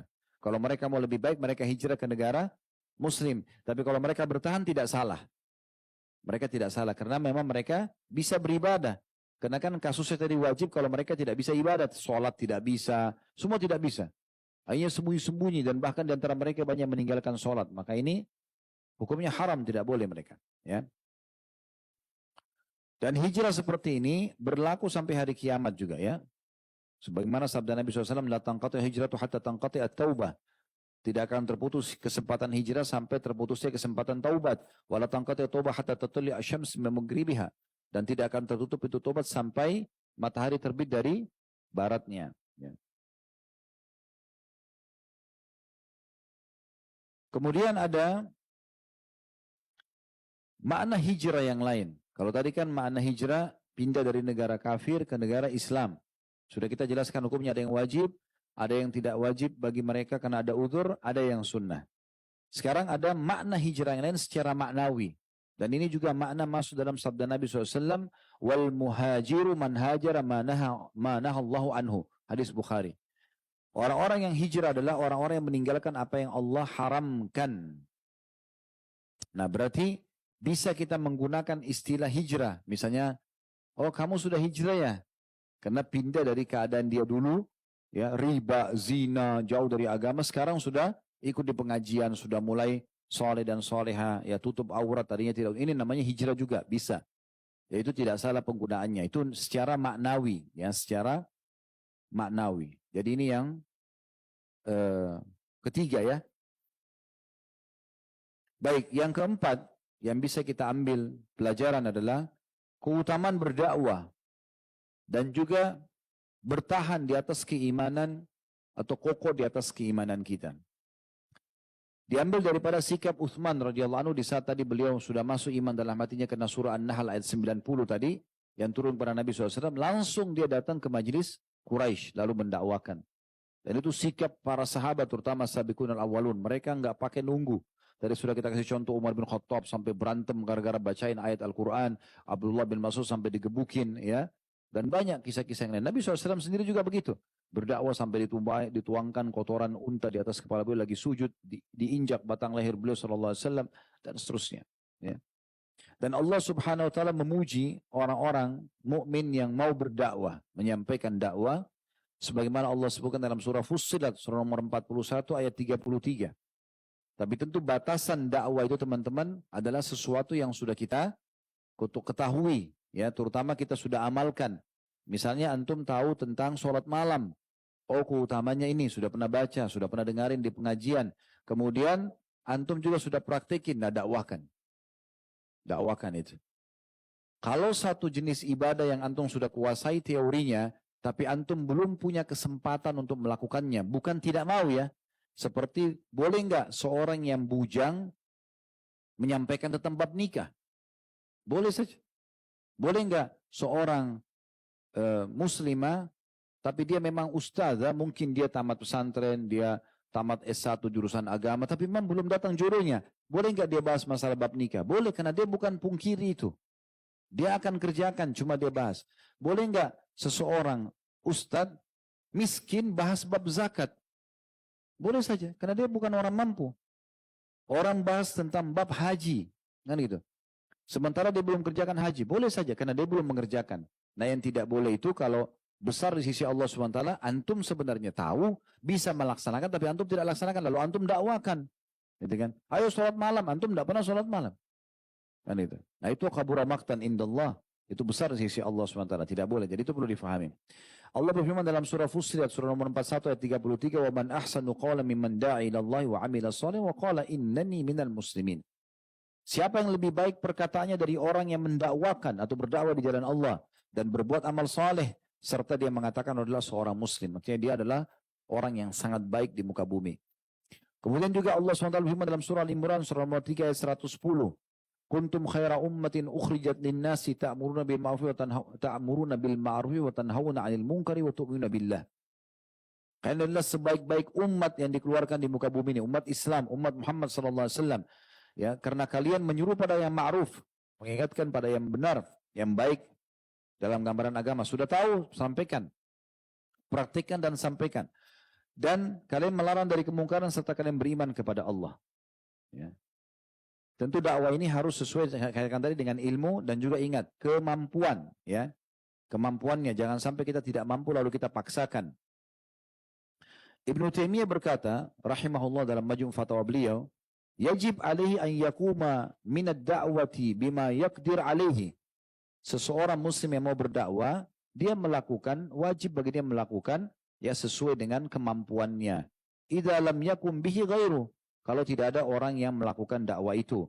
Fama kana bihi ghairuhu saqata anhu wa ma ajaza lam yutalib bihi. Kalau ada orang yang sudah mengerjakan, menyampaikan, misalnya kita lagi duduk rame-rame, ada orang melakukan satu kemungkaran. Lalu ada di antara kita, misalnya 3 orang ini, satu sudah nasihatin, berarti yang 2 gugur pada dia. Gugur kewajiban dakwanya karena dia sudah disampaikan oleh salah satu. Gitu kan? Karena kita bersama-sama pada saat itu. Dan yang dia tidak mampu, kata beliau, tidak dituntut darinya kalau dia tidak mampu. Wa amma ma lam yakum bihi ghairuhu wa huwa qadiru alaihi fa alaihi an yakuma bihi. Kalau seandainya dia punya kemampuan dan belum ada juga yang menyampaikan, misalnya kita 3 orang nih duduk, ya, kemudian ada 1 orang buat pelanggaran atau dia bertanya tentang sebuah hukum, lalu belum ada yang jawab, maka 3-tiganya kena kewajiban sampai ada 1 yang menjawab dakwah itu. Kemudian juga perlu digarisbawahi tentang masalah dakwah ini, kita harus hakim, bijaksana, melihat waktu, tempat, sosok yang sedang kita dakwahi, ya. Jangan sampai kita salah dalam menyampaikan ini, karena termasuk bijaksana adalah menyampaikan pada tempatnya, waktunya, gitu kan. Kalau kita melihat ternyata ya menyampaikan sesuatu itu akan mendatangkan lebih besar mudaratnya, maka jangan disampaikan pada saat itu, ditunda di waktu tertentu. Ya, itu penting untuk digarisbawahi. Dan itu juga sama disampaikan oleh Ibnu Taimiyah rahimahullah masih dalam buku yang sama, Majmu' Fatawa, jilid 15 halaman 166. Waqad yu'akhkhar bayanu wal balagh li asya' ila waqti tamakkun kama akhkhara Allah Subhanahu wa taala inzal ayat wa bayan ahkam ila waqti tamakkuni Rasulillah sallallahu alaihi wasallam tasliman ila bayaniha. Jadi artinya kurang lebih Allah boleh melambatkan penjelasan dan penyampaian dakwah itu ya, kepada waktu tertentu sampai tepat, ya. Sebagaimana Allah Subhanahu wa taala menerlambatkan sebagian ayat diturunkan dan juga sebagian hukum sampai waktu di mana Rasulullah SAW siap untuk menyampaikannya. Nah, ini termasuk poin penting. Baik, di antara keutamaan yang lain masalah dakwah ini teman-teman sekalian adalah hadis Nabi SAW yang masyhur, hadis riwayat Muslim, "Man dalla ala khairin falahu mithlu ajri fa'ilihi." Siapa yang menunjukkan pada kebaikan, dia akan dapat pahala seperti orang yang melakukannya. Kemudian hadis Nabi SAW riwayat Muslim juga, "Man da'a ila huda kana lahu mithlu ajri mithlu ujuri man tabi'ahu wa la yanqus dzalika min ujurihim syai'a." Siapa yang menunjukkan pada satu kebaikan, maka dia akan mendapatkan pahala orang yang mengikutinya tanpa dikurangi dari pahala orang yang mengikuti sedikit pun, ya. Kemudian juga hadis Nabi SAW yang masyhur riwayat Imam Tirmidzi, kata Nabi SAW, "Inna Allah malaikatu wa ahlus samawati wal ardi hatta namlata fi juhriha la yusalluna ala muallimin nasil khair." Sesungguhnya Allah dan seluruh malaikat-malaikatnya, di sini malaikat jamak, malak satu malaikat, ini malaika, semua malaikat-malaikat dan seluruh penghuni langit dan bumi, bahkan semut yang ada di lubangnya akan selalu ya mendoakan kebaikan bagi orang yang mengajarkan kebaikan. Apapun itu sifatnya. Ada orang wudhu sebelah kita salah, kita ingatkan itu salah, akhi. Menurut saya, yang saya tahu begini dan begitu. Ada orang safnya miring. Apa saja kebaikan kita ajarin, yang penting kita sudah tahu dan kita praktikin. Maka kita sudah mendapatkan doa ini, ya. Bagaimana seluruh penghuni langit dan bumi ini mendoakan kita. Dalam hadis lain, memohon ampun untuk kita. Begitu juga dengan hadis Nabi SAW, man sanna fil islam sunnatan hasanah fa'umila biha. Siapa yang menjadi contoh, ya, memberikan contoh yang baik dalam Islam, lalu kemudian dilakukan, dicontohi oleh orang lain, fa'umila biha ba'dahu, lalu orang-orang mulai mengerjakan setelah dia sampaikan, kutiba lahu mithla ajri man amila biha wala yanqusu min ujurihim syai'. Ya. Akan dicatatkan pahala orang-orang yang mengikutinya itu tanpa dikurangi sedikit pun dari pahala mereka. Wa man sanna fil islami sunnatan sayyi'ah, dan siapa yang memberikan contoh yang buruk seperti mengajak orang berzina, mengajarkan caranya mencuri, menipu dan seterusnya, fa'umila biha ba'dahu, lalu ada yang mengikutinya setelah itu, kutiba alaihi mithlu wizr man amila biha wala yanqus min auzarim syai'. Maka akan dicatatkan dosa orang-orang yang mengikutinya tanpa dikurangi sedikit pun dari dosa orang yang mengikutinya itu. Hadis riwayat Muslim, ya. Kemudian juga usahakan kita bisa mengetahui, teman-teman sekalian, tentu saya karena tadi punya ilmunya ya. Jadi jangan sampai kita ngomong sementara kita tidak punya ilmunya ya. Sebagaimana Al-Qadi Abu Ya'la rahimahullah mengatakan, la ya'mur bil ma'ruf wa yanha 'anil munkar illa man kana faqihan fima ya'muru bihi. Tidak boleh orang menyuruh pada kebenaran dan melarang kemungkaran kecuali dia memang faqih, dia faham di apa yang sedang dia suruh itu. Ya. Faqihan fima yanha anhu, dan dia juga faqih, dia faham apa yang dia larang itu. Rafiqan fima ya'muru bihi, dan dia harus berlemah lembut dengan apa yang dia perintahkan. Rafiqan fima yanha anhu, dan dia juga lembut pada saat melarang. Haliman fima ya'muru bihi, bijaksana ya terhadap apa yang dia perintahkan. Dia dahulukan skala prioritas mana yang lebih penting. Wa haliman fima yanha anhu, dan juga bijaksana dan lembut dengan apa yang dia larang. Jadi nggak boleh kita melarang orang, menyuruh orang meninggalkan sesuatu itu dengan kasar, dengan keras, nggak ada manfaatnya. Tapi tetap harus dengan lembut supaya betul-betul bisa sampai apa yang kita inginkan. Ya. Ibnu Taimiyah mengatakan, "Fala budda min hadhihi thalatha." Harus ada 3 hal ini dalam berdakwah. Al-ilmu, ilmu dalam bidang yang sedang kita suruh ajarin atau yang sedang kita larang orang darinya untuk tidak melanggar. Ar-rifqu, lemah lembut, dan as-sabr, sabar dalam menyampaikan, bisa diterima, bisa tidak tentunya. Itu banyak contoh dalam masalah ini ya. Tapi kita cukupkan insya Allah di poin ini. Karena masih banyak bahasannya ya.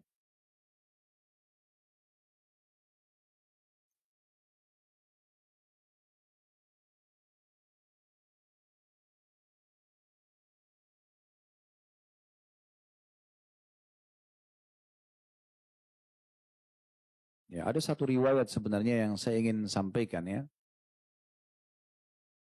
Ini riwayat Abu Wa'il radhiyallahu anhu, beliau mengatakan,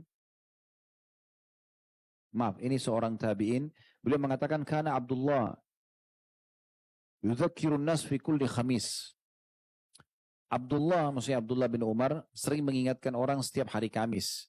Faqala lahu rajul, maka seseorang mengatakan, ya Aba Abdurrahman, wahai Abu Abdurrahman, lawaditu annaka zakartana kulla yawm. Kalau bisa Anda berikan kami nasihat setiap hari dan penuh seharian kalau perlu.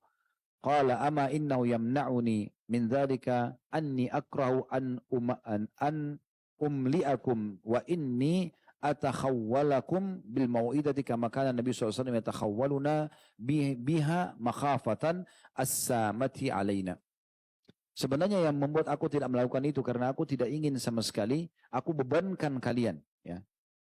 Aku bebankan kalian tentang dakwah ini, maka aku memberikan kalian jedah waktu untuk memahami dan menerima sebagaimana Nabi SAW juga ya memberikan jeda waktu dalam masalah ini.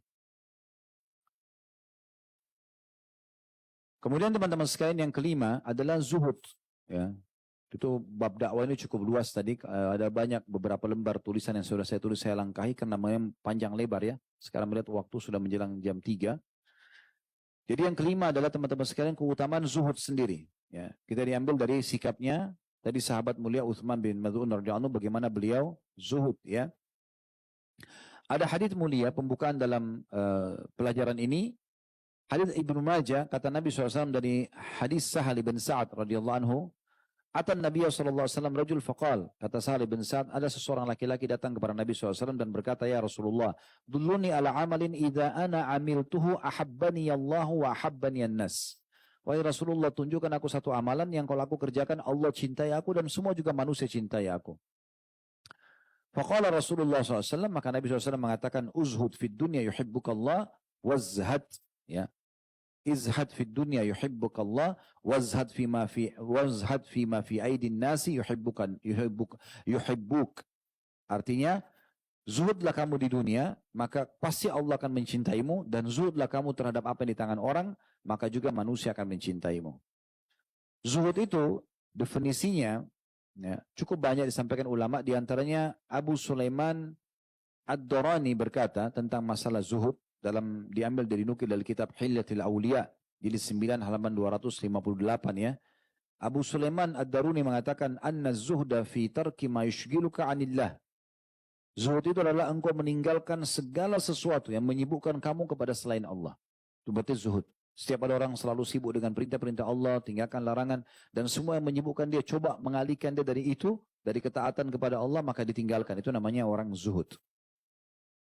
Abu Darda mengatakan radhiyallahu anhu, az-zahadatu fid dunya laisat bi tahrimil halali wala idha'atil mal. Zuhud terhadap dunia bukan berarti mengharamkan yang halal dan bukan pula menyia-nyiakan harta. Kata Abu Darda radhiyallahu anhu, ya. Lalu beliau mengatakan,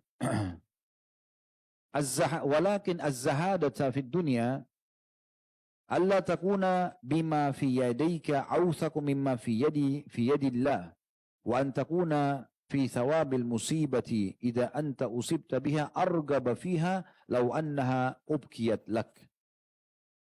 Ini perkataan luar biasa. Beliau mengatakan, akan tetapi zuhud itu adalah engkau begitu yakin terhadap apa yang di tangan Allah sebagai balasan daripada apa yang ada di tanganmu.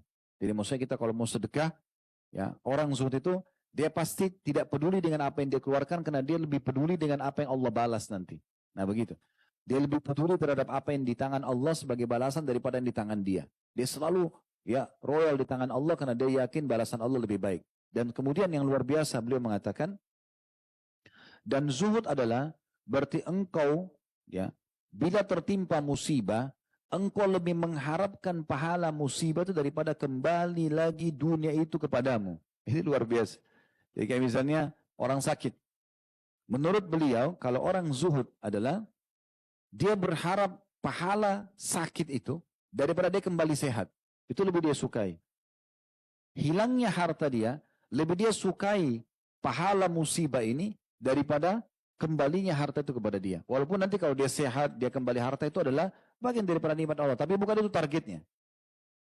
Setiap ada musibah datang, cobaan datang, dia lebih suka itu karena pahala yang melimpah dia dapatkan daripada kembali nikmat itu. Itu zuhud.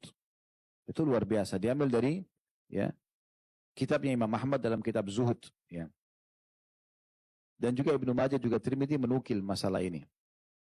Yusuf bin Maisarah rahimahullah berkata, zuhud samanya pujian dan celaan ketika berada di atas kebenaran. Orang yang zahid itu, orang yang zuhud adalah orang yang kalau dipuji atau dicela sama saja bagi dia. Tidak ada pengaruhnya. Dipuji dia anggap itu adalah sebuah nikmat, dicela itu adalah sebuah cobaan, pahala. Sama saja bagi dia. Ini disebutkan dalam kitab Jamil Ulum wal Hikam di halaman 346.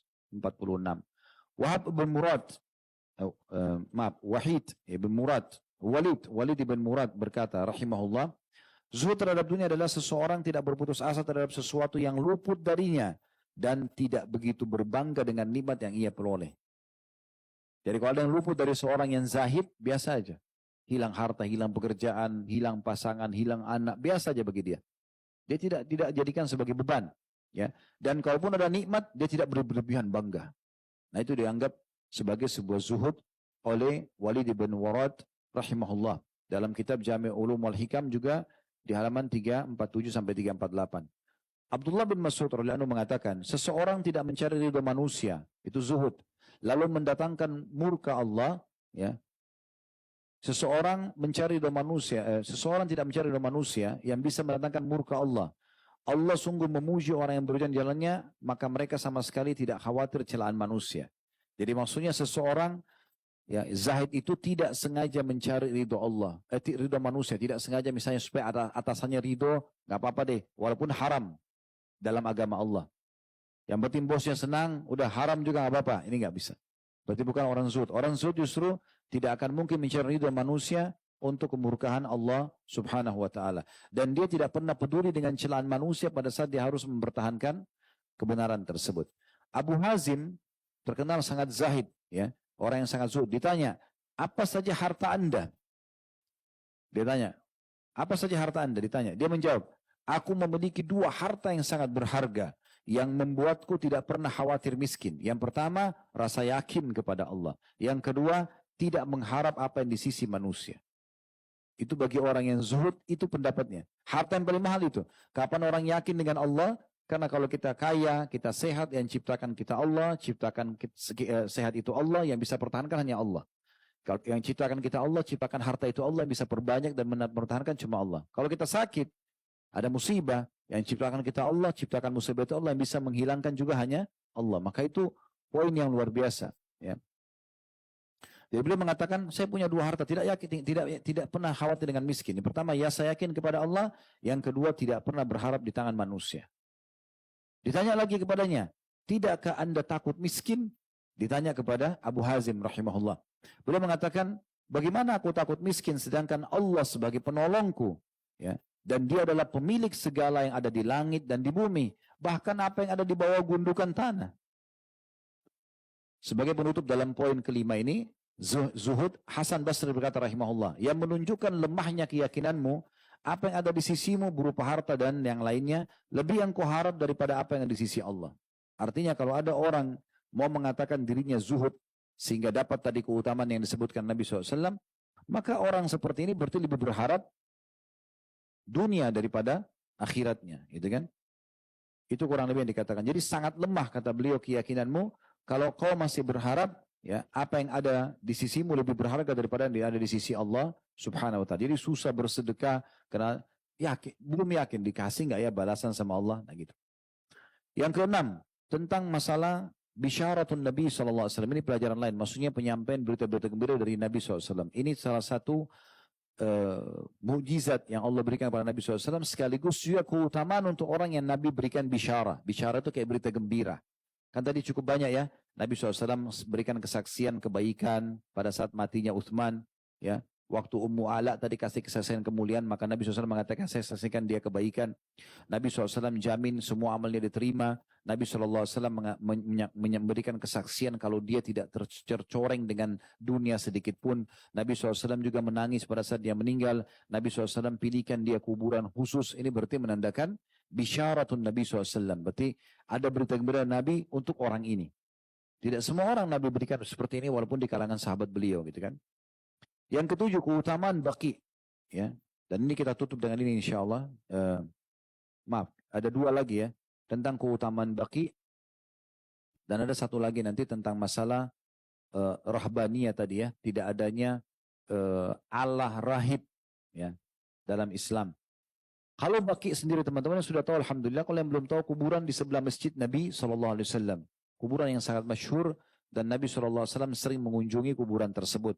Nah kita tahu tadi Uthman bin Mad'un adalah orang yang pertama dikubur di situ. Dan Nabi SAW pilihkan sendiri kuburannya. Nabi SAW letakkan sendiri batu di situ. Dan Nabi janji akan mengubur kerabat-kerabat mereka di sekitar itu. Dan sebagian ulama mengatakan para ummahatil mu'minin dikubur di sekitar kuburan tersebut. Karena semua ummahatil mu'minin selain Khadijah radhiyallahu anhunna itu dikubur di Baqi. Khadijah di Mekah, di Ma'la. Tapi selain daripada beliau, semuanya dikubur di Baqi. Nabi SAW menyebutkan ya, tentang masalah kota Madinah. Ini karena Baqi ada di kota Madinah. Man istata'an yamut fil Madinah falyaf'al fa inni ashfa'u liman mata fiha. Siapa dan kalian yang bisa mati di Madinah, artinya menutup akhir hidupnya di Madinah, berdoa agar Allah buat dia meninggal di kota Madinah, maka lakukanlah, kata Nabi SAW. Falyaf'al, karena aku akan memberikan syafaat bagi orang yang meninggal di Madinah. Ya. Kemudian lebih khusus lagi tentang masalah Baqi, ya. Utsman bin Mad'un mati di Madinah, dapat keutamaan hadis tadi. Kemudian dapat lagi meninggal di Baqi. Sementara ya Nabi SAW mengatakan kepada Aisyah radhiyallahu dalam hadis riwayat Muslim, "Fa inna Jibril atani faqal."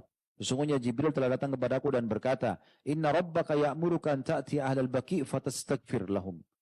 Sesungguhnya Tuhanmu hai Muhammad menyampaikan kepadamu agar engkau mendatangi secara khusus, sering mendatangi kuburan Baqi dan mohon ampun buat mereka. Ya. Ini berarti keutamaan Baqi. Berarti Utsman bin Mad'un dapat keutamaan tadi, meninggal di Madinah mendapatkan syafaat Nabi SAW, meninggal sebagai seorang sahabat, lalu dikubur di Baqi, kuburan yang telah Nabi SAW mendapatkan perintah langsung dari Allah untuk memohon ampun kepada penghuni Baqi. Aisyah juga berkata radhiyallahu anha, kana Rasulullah sallallahu alaihi wasallam kullama kana lailatuha min Rasulillah sallallahu alaihi wasallam yakhruj min akhiril lail ila al-baqi. Kata Aisyah radhiyallahu anha, setiap kali malam Aisyah radhiyallahu anha, karena Nabi SAW berpoligami menggila, setiap malamku Nabi SAW selalu keluar di akhir malam ke Baqi. Fayaqul, sambil mengucapkan, "Assalamualaikum dara qaumin mu'minin." Keselamatan semoga curahkan untuk kalian penghuni negeri orang-orang beriman. Wa atakum ma tu'adun, dan telah datang kepada kalian apa yang telah dijanjikan untuk kalian. Maksudnya kematian. Gadan mu'ajjalun, sampai waktu tertentu, maksudnya hari kebangkitan. Wa inna insya'allahu bikum lahikun, dan kami akan menyusul kalian. Allah maghfir li ahlil baqi'il gharqat. Ya Allah ampunilah seluruh penghuni Baqi Gharqat. Gharqat ini pohon yang pernah tumbuh banyak di Baqi, maka disilakan dengan Gharqat. Hadis riwayat Muslim. Imam Nawawi menanggapi hadis ini dalam kitab Minhaj di jilid 7 halaman 41, beliau mengatakan fihi fadilatun ziyarat kuburul Baqi. Dari hadis ini berarti ada keutamaan menziarahi kuburan Baqi. Menziarahi kuburan Baqi. Nah, ini keutamaan sendiri. Berarti semua kita kalau lagi di Madinah sunnahnya menziarahi kuburan Baqi dan sunnahnya membaca doa tadi. Berarti semua muslimin disunnahkan untuk membaca doa, mengucapkan salam dan mendoakan ahli Baqi. Baik itu tadi ucapan pertama, Assalamualaikum dara qaumin mu'minin. Keselamatan untuk kalian penghuni negeri orang-orang beriman, dan ditutup dengan perkataan Allahumma ighfir li ahli Baqi'il Gharqat. Ya Allah ampunilah seluruh penghuni Baqi Gharqat ini. Jadi maksudnya luar biasa bagaimana doa itu berlaku sepanjang masa sampai hari kiamat untuk penghuni Baqi, ya. Dan ini menandakan berarti setiap muslim disunahkan menziarahi dan mendoakan penghuni Baqi, dan ini berlaku sampai hari kiamat. Betapa mulianya ini, ya. Luar biasa orang yang dikubur di sana. Hanya saja doa ini berlaku kata ulama pada orang-orang muslim yang sejati tidak termasuk orang munafik. Kenapa? Karena Abdullah, ya, bin Ubay bin Salul, ya, itu kepala orang munafik, dikubur juga di situ. Dikubur di Baqi. Berarti ada pengecualian, ya. Pengecualiannya adalah orang-orang munafik yang dikubur di masa Nabi SAW tidak masuk dalam doa ini. Hanya dapat dari para sahabat dan orang-orang muslim yang meninggal dalam keadaan iman yang baik, insya Allah. Yang terakhir teman-teman, ini yang saya ingin singgung tentang masalah rahbaniyah. Ya, ini mungkin poin yang ke-9, ya. Poin yang ke-8, maaf. Pelajaran yang ke-8.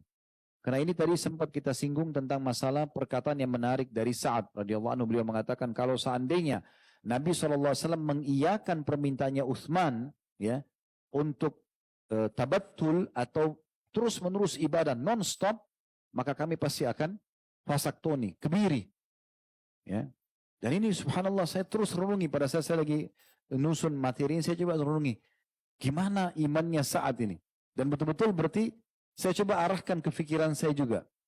Mungkin betul kali orang berpikir kalau ini diizinkan teman-teman sekalian, untuk apa kita sibuk dengan wanita? Ya. Kerja sebulan penuh, kumpulin uang, kasih dia, dihabisin. Itu pun masih marah-marah lagi. Ya. Kadang-kadang masih cemberut, masih protes, masih ini dan itu. Padahal setengah mati kerja. Kalau orang bukan karena agama, untuk apa nikah? Gak usah nikah, repot-repot. Gitu kan? Sendirian aja ibadah. Tetapi subhanallah bukan begitu perintah agama. Memang kita disuruh menikah, ya, menghadapi para wanita tersebut, memenuhi kebutuhan mereka, dan seterusnya, sabar dengan beberapa hal yang berhubungan dengan mereka. Itu kan ada dalam Islam, ya. Tapi ini perkataan luar biasa nih. Saya bilang betul-betul memang begitu, ya. Kalau bukan karena memang kita disuruh cari nafkah, ya udah kita di masjid aja itikaf. Ya kan? Tinggal dari saf awal ke kamar mandi.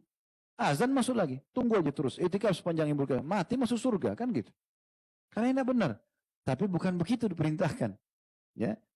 Jadi ada beberapa riwayat yang perlu kita pikirkan teman-teman sekalian. Sa'id bin Musayyib rahimahullah berkata, ya, maaf. Handalah Al-Usaidi radhiyallahu anhu, sahabat ini terkenal sebagai penulis wahyunya Nabi, Kutabun Nabi SAW. Dia mengatakan, lakiyani Abu Bakar. Satu waktu pernah Abu Bakar bertemu dengan aku. Wa qala, kaifa anta ya Handalah? Bagaimana keadaan wahai Handalah? Qala, nafaka Handalah. Handalah sudah jadi munafik. Handalah bilang sama Abu Bakar. Qala subhanallah ma taqul. Kata Abu Bakar, maha suci Allah terhadap apa yang kau ucapkan. Apa kau vonis dirimu sebagai orang munafik? Qala qultu nakunu inda Rasulillah sallallahu alaihi wasallam yudzakkiruna bin nari wal jannah hatta ka'anna ra'yal ain. Kita kalau lagi duduk bersama Nabi SAW, lalu Nabi sebutkan tentang surga, tentang neraka, seakan-akan kita lihat dengan mata kepala kita. Fa idza kharajna min indi Rasulillah sallallahu alaihi wasallam, kalau kita keluar dari sisi Nabi sallallahu alaihi wasallam, afasnal azwaj, kita mulai berkumpul dengan para istri, wal aulad dan anak-anak, wad dayyi'at dan banyak kegiatan-kegiatan yang lain. Fa nasina katsiran, maka kita sudah mulai lupa. Sambil nangis nih ya Handalah ceritain. Abu Bakar bilang, "Wallahi inna lanulki misl hadza." Abu Bakar juga sambil nangis mengatakan, benar-benar kita rasakan yang sama, hai Handalah. Fantalaqtu ana wa Abu Bakar hatta dakhalna ala Rasulillah sallallahu alaihi wasallam. Kami pun berdua, saya sama Abu Bakar, Handalah bilang pergi menuju Nabi SAW. Ingin diskusi masalah ini. Gimana nih? Kalau depan Nabi, kita seperti lihat surga neraka, iman kita jadi naik, semangat ingin ibadah, berharap segera mati masuk surga. Tapi kalau sudah pulang ketemu istri, ketemu anak, kegiatan, lupa lagi. Kan gitu. Makanya mau ditanyakan. Qultu ya nafaka Handalah ya Rasulullah. Begitu ketemu Nabi, Handalah mengatakan, Handalah telah jadi munafik ya Rasulullah. Faqala Nabi SAW, wa madzak? Bagaimana bisa kau ucapkan itu? Qultu ya Rasulullah, nakunu indaka tudzakkiruna bin nari wal jannat hatta ka'anna ra'yal ain. Kami kalau di sisi Anda sebutkan surga neraka, kami seperti melihat depan mata surga neraka itu. Fa idza kharajna min indika afasna al azwaja wal aulad wad dayyi'at nasina katsiran. Tapi kalau kami sudah keluar dari sisi Anda, kami mulai berbaur dengan para istri, anak-anak, dengan kegiatan-kegiatan yang kami banyak lupa. Faqala sallallahu alaihi wasallam, maka Nabi SAW bersabda, walladhi nafsi biyadih, demi zat yang jiwaku dalam genggamannya, in law tadumuna ala ma taqumuna indi wa fi dzikri, dan kalau seandainya, kata Nabi SAW, demi zat yang jiwaku dalam genggamannya, kalau seandainya kalian betul-betul melakukan dan menjaga selalu apa yang kalian rasakan kalau sedang ada bersamaku dan sedang mendengarkan nasihat-nasihat itu, la safahatkumul malaika ala furushikum, maka pasti para malaikat akan menyalami kalian, gitu kan? Menemui kalian dan menyalami kalian di atas ranjang kalian, wa fiturukikum, dan di jalan-jalan kalian, walakin ya Handalah sa'atan fasa'ah. Tapi hai Handalah, sesaat-sesaat. Artinya memang sulit kita kalau 24 jam begitu terus, nggak mungkin. Karena perintah agama kita disuruh cari nafkah, kita disuruh keluar berbaur dengan orang. Sekali kita ketemu dengan orang fasik, mungkin menurun iman kita. Sekali kita bertemu dengan istri, ada masalah. Sekali kita bertemu dengan anak-anak, banyak keperluannya. Sekali kita bekerja, kita sibuk dengan pekerjaan. Kan jadi urusan akhirat yang tadinya kita bisa banyak, ini kan jadi berkurang. Tapi Nabi SAW mengatakan sa'atan fasa'ah. Memang begitu, sesaat-sesaat. Tapi yang penting, jangan pada saat kita sedang tidak dalam kesibukan ibadah, kerjaan misalnya itu sama ini melakukan kemaksiatan. Yang penting jangan dalam keadaan maksiat. Juga Nabi SAW mengatakan dalam hadis Bukhari Muslim, idza na'asa ahadukum wa huwa yusalli falyarqut. Kalau salah seorang di antara kalian sedang sholat, ya sholat malam, lalu dia ngantuk sekali. Bukan dibuat-buat ya, ngantuk sekali. Falyarqut, tidur aja dulu. Hatta yadhhab anhu an-naum, sampai hilang darinya ngantuk itu. Fa inna ahadakum idza shalla wa huwa na'is, karena seorang dari kalian kalau sholat sementara dia ngantuk, la yadri la'allahu yastaghfir fa yasubbu nafsah. Mungkin dia berharap dia memohon ampun, tapi ternyata dia malah mencaci maki dirinya. Hadis riwayat Bukhari, Muslim.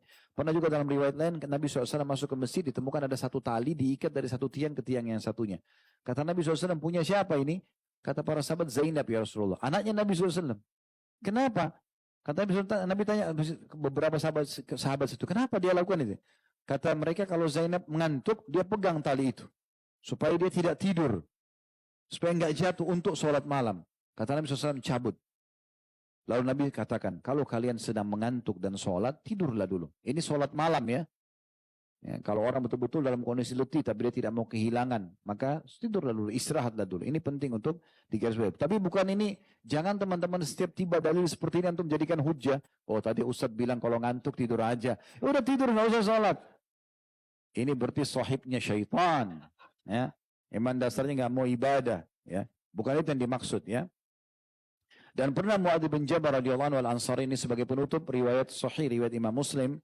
Dia pernah mengimami sahabat-sahabatnya. Shalla Muadz bin Jabal al-Ansari di ashabil Isya. Dia pernah mengimami sahabat-sahabatnya salat Isya. Ya, Muadz bin Jabal radhiyallahu anhu. Fatawwala alaihim. Maka dia baca ayat yang panjang sekali. Fansarafa rajul minna. Maka ada seseorang yang keluar, lagi ikut berjamaah, keluar dari shaf. Ya. Fasalla. Lalu dia salat sendirian. Fa akhbara Muadz anhu. Setelah salam ada orang bilang, hai Muadz, tadi ada orang sholat, dia karena anda sholat panjang, dia sholat sendiri. Lalu dia keluar dari masjid. Langsung Muadz bilang, nafaq, indahu munafik, orang ini munafik.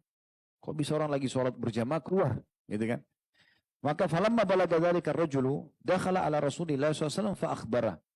Waktu berita perkataan Muadz, kalau orang itu munafik, orang itu dengar. Dia divonis munafik. Dia datang lapor ke Nabi SAW.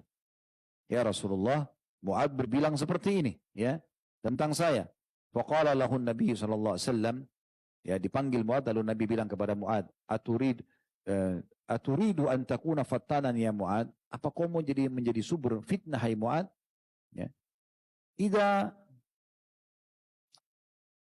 shallaita atau ammamtan nas, idza ammamtan nas faqra. Kalau kau imami orang, bacalah wasyamsi wa duhaha, surah itu, atau sabbih isma rabbikal a'la, atau iqra bismi rabbikal ladzi khalaq, atau wal laili idza yaghsha. Hadis riwayat Muslim. Jadi jangan baca Al-Baqarah di salat 5 waktu, gitu kan. Mungkin ada orang tua, ada anak-anak, ada orang yang punya hajat penting, ya. Tapi boleh enggak kalau saya punya komunitas khusus, misalnya kiai di pesantren, ustadz di pesantren, semua muridnya lagi program tahfidz Quran, hafaz Quran. Kemudian dia imami sholat. Dia sambil muraja, muridnya sambil muraja. Dia baca surah panjang, gak ada masalah. Boleh saja. Tapi ini juga dihindari waktu maghrib. Subuh sama isya mungkin masih boleh. Gitu kan? Maghrib karena waktunya pendek, dihindari tentunya. Allahu a'lam. Baik, ini pelajaran yang bisa kita ambil teman-teman sekalian. Semoga insya Allah menjadi ilmu yang bermanfaat dan kita akan buka beberapa pertanyaan. Jangan banyak-banyak. Ya. Sudah cukup panjang kita bicara, 2 jam, Masya Allah. Capek nggak? Kalau antum lihat pahalanya ini hari kiamat, antum bilang Ustadz bicara sampai subuh, nggak apa-apa. Anak pun kalau nggak berharap pahala, nggak bakal nunggu di sini ceritain antum panjang-panjang. Nah, sesuai tema ya. Dan jangan yang ngetes-ngetes kita, nggak usah. Bismillah, Ustadz, saya ingin berdakwah. Tapi saya merasa masih kurang ilmu. Bagaimana menurut Ustadz? Saya ingin membuat proyek pribadi untuk membuat catatan yang rapi hasil kajian lalu di-share di akun media sosial. Kira-kira apa saja yang perlu dipersiapkan dan apa saja rambu-rambu yang perlu saya perhatikan? Terima kasih. Tadi sebenarnya kalau penanya tidak buru-buru nulis pertanyaan ini bisa dijawab ya. Jadi dia harus punya ilmunya di bahasan yang dia mau sampaikan. Antum tidak dituntut harus kuasai semua ilmu agama dalam berdakwah ya. Karena kata Nabi SAW, balighu anni walau ayat, sampaikan dari walaupun 1 ayat. Maksudnya ayat yang sudah kamu kuasain. Tadi sudah saya kasih contoh, kalau sholat malam, antum sudah tahu dalilnya, antum juga sudah amalkan, ajarkan. Walaupun antum belum tahu bab zakat, belum kuasain sekali bab warisan, tidak apa-apa. Tapi yang kita sudah kuasai, seperti itu. Nah kalau antum hadir di pengajian begini, antum buat ringkasan, antum sebarin, boleh, nggak ada masalah. Malah bagus itu, ya. Allahu a'lam. Ya. Assalamualaikum Ustadz. Saya mau bertanya, apakah ada amalan seorang anak untuk orang tua yang sedang sakit keras agar ketika meninggal dunia dengan keadaan husnul khotimah? Yang pertama, tidak boleh berhenti mendoakan. Doakan agar Allah berikan kesempatan untuk taubat sebelum meninggal, ya. Kita doakan dia supaya amal-amalnya diterima, dosa-dosanya dimaafkan walaupun masih hidup. Yang kedua, kalau sudah nampak dari dia kelemahan, sudah ada tanda-tanda kematian umumnya, maka talqin, bantu ucapkan la ilaha illallah. Dan Dan kalau dia sudah ucapkan sekali, jangan diulang-ulangi, nggak usah. Ya, cukup dia sudah ucapkan sekali, maka itu sudah cukup insya Allah. Ya. Kemudian coba pastikan kalau masih bisa ngomong, masih ini, pastikan kalau dia punya utang-utang, ada masalah sama seseorang, supaya antum bisa catat, ya. Dan antum bisa pecahkan. Kalau bisa dipecahkan, dibayar utang itu sebelum beliau meninggal, bisa minta maaf pada orang yang pernah disakiti sebelumnya, itu lebih bagus. Atau tiba-tiba meninggal kita sudah tahu, ada catatannya. Karena kalau tidak tahu ini masalah ini. Ya, ruhnya akan bergantung antara langit bumi sebelum ya utangnya terbayar. Oleh karena itu harus kita teman-teman sekalian, kalau di sini yang hadir antum punya utang, tulis wasiat. Kata Nabi SAW, jangan lebih dari 3 hari pikiran itu ada, kemudian tidak dituang. Tuangkan dalam bentuk tulisan, saya berutang sama fulan. Kalau sudah terbayar, alhamdulillah antum nanti bilang sudah terbayar. Ya, itu dibatalkan wasiat itu, tulis wasiat yang baru lagi. Ya. Assalamualaikum Ustadz. Ana mau bertanya, jika Uthman bin Mas'un ini asabiqun al-awwalun, kenapa dia bukan termasuk 10 sahabat yang dijamin Allah masuk surga? Dan apakah setelah Abu Bakar masuk Islam, beliau juga masuk Islam? Itu hak otoriternya Allah dan Rasulullah. Bukan saya, jangan tanya saya. Kenapa dia tidak masuk 10 yang besar? Ini sulit jawabnya. Karena yang menyampaikan 10 orang itu kan Allah perintahkan nabinya kan gitu. Kalau begitu semua sahabat antum tanya selain dari 10 itu. Kan tidak mungkin ya. Jadi Allah alam menurut saya nggak usah tanya ke sana. Ya. Kenapa dia tidak masuk ke 10 orang itu? Antum bisa ditanya juga kenapa Rasulullah SAW tidak nikahi anaknya si fulan.